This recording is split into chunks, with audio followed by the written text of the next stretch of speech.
ठीक है। प्रश्नावली 2.5 का प्रश्न 8 का पहला प्रश्न है, कहता है कि गुणनखंड ज्ञात कीजिए ना जी। तो गुणनखंड ज्ञात कीजिए। पहला प्रश्न है कि 8a³ plus b³ plus 12a² plus 6ab²। ठीक है, तो इसको हम कैसे तोड़ सकते हैं? तो इस 8a³ को हम 2a का होल क्यूब के रूप में तोड़ सकते हैं, और b का भी हम क्यूब करेंगे तो उतना ही हो जाएगा, और बाकी का जो कितना हम लिख दिए। अब हमें थोड़ा सा दिखाई दे रहा है, थोड़ा सा हम देख रहे हैं कि इस रूप का कौन सा सर्व समीका बन रहा है। तो देखिए, कहता है जब सर्व समीका x प्लस वाई का होल क्यूब में ऐसा आपका मिलता है, इस टाइप का ही हो गया। अरे कहने का मतलब महोदय कि 12a² प्लस 6ab² को तोड़ेंगे तो बिल्कुल इस रूप में हमें प्राप्त हो जाएगा, एकदम सरलता से, समझ गए। अलग अलग इसको तोड़ देंगे, जैसे तोड़ने का मतलब क्या हुआ कि 12 का यहाँ कीजिए तो 2 से 6 और 2 से 3, नहीं समझे। इसको हम लिख सकते हैं 12a² को हम लिख सकते हैं 2 गुने 2 गुने 3 गुने a का स्क्वायर, तो a 2 बार और गुने b, समझ गए। और फिर इसको उसी तरह से तोड़ेंगे और यहाँ लिखेंगे, और दोनों में से कॉमन लेंगे तो सब करते धरते आपका इतना आ जाएगा, समझ गए। हम डायरेक्ट उसको लिख दिया है, ठीक है। तो अब हमें पता चल गया, यह बात पता चल गया कि सर्व समीका इतना पर चल रहा है, तो इसको लिख लेंगे। क्या होता है जी? तो x प्लस वाई का होल क्यूब बराबर x³ plus y³ plus 3xy into x plus y. अब इस पर तोड़ेंगे तो देखिए यहाँ अलग लिखेंगे थोड़ा सा कि x बराबर कितना प्राप्त हुआ, 2a, y बराबर कितना, तो b, समझ गए। अब x y मिल पता चल गया, तो इस पर तोड़ दीजिए और इस पर तोड़ दीजिए। इसे थोड़ा सा हम कर दिए, कहने का मतलब है कि कहता है कि x³ तो x की जगह 2a, तो 2a का क्यूब, फिर y³ तो y की जगह b, तो b का क्यूब, 3 तो 3x, तो x की जगह 2ay, तो y की जगह b, फिर कहता है x तो 2ay तो b। ज्यों का त्यों रहने दिए और इसको थोड़ा सा हम गुना कर दिए, कहने का मतलब 3 दूनी के 6ab हो गया, ठीक है। और इसका इतना का इतना रहने दिए। हालांकि हमें इसका विस्तार रूप तो देना नहीं है कि आगे और ले जाए और गुणनखंड करके विस्तार दे दें, इसका तो हमें गुणनखंड निकालना है। गुणनखंड निकालना है तो अब इतने रूप को हम इतना भी तो लिख सकते हैं। तो इसलिए जब इस रूप का हो गया तो इतना के बराबर इतना और इतना के बराबर इतना, तो इस रूप का हो गया तो इसमें हम लिख सकते हैं, यानी इस रूप में यहाँ ऐसा हो गया तो हम लिख दिए कि x प्लस वाई का होल क्यूब, तो x है 2a और प्लस वाई माने b होल क्यूब, तो होल क्यूब यानी घात 3 का मतलब होता है कि इसका 3 बार हम लिख सकते हैं। तो गुणनखंड के रूप में तो हो ही गया, समझ गए। ठीक उसी तरह से दूसरा प्रश्न, यहाँ प्लस था और यहाँ माइनस। अब देख लो 8a³ minus b³ minus 12a² plus 6ab², ठीक है। इसको तोड़ेंगे तो 2a का क्यूब बनेगा, फिर यहाँ b का क्यूब बनेगा, और जेम कहते हैं इसको रख दिए।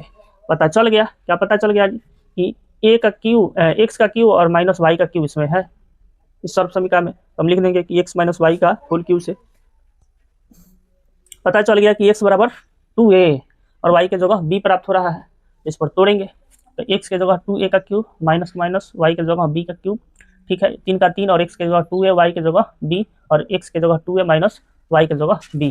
अब वही बात है कि इसके रूप का हो गया ये वाला, तो इसको हम इसमें लिख सकते हैं। तो जाहिर सी बात है कि इसको अब इसमें लिख दिया गया है, कैसे? तो हमें पता चल गया x y क्या है, तो x के जगह 2a और माइनस y के जगह b होल क्यूब, मतलब घात 3 का मतलब इसका 3 बार लिख देंगे ऐसे, समझ गए। तो हो गया गुणनखंड, ठीक है। तो ठीक उसी तरह से 8 का 3 नंबर है 27 घटाव 125 a³ minus 135a plus 225a², ठीक है। इसको तोड़ेंगे तो 3 का क्यूब बन जाएगा और ये 5a का क्यूब बनेगा, और ये जे हम करते हैं तो फिर से वही दिख रहा है कि इस पर हमारा टूट सकता है, इस सर्व समीका से मैच कर रहा है। कैसे जी? तो x का क्यूब तो x के क्यूब के रूप में हो गया, y माइनस वाई का क्यूब तो y के क्यूब के रूप में हो गया, और इसको तो तोड़ेंगे तो इस पर आ ही जाएगा, ठीक है। तो अब हमें पता चल गया कि x बराबर 3 और y बराबर 5a। इसको रख देंगे मान x क्यूब यानी 3 x के जगह क्या है 3 है तो 3 का क्यूब, माइनस तो माइनस y क्यूब माने y के जगह 5a है तो 5a का क्यूब, बाकी 3 का 3 x के जगह 3 और y के जगह 5a, ठीक है। x के जगह 3 और y के जगह 5a।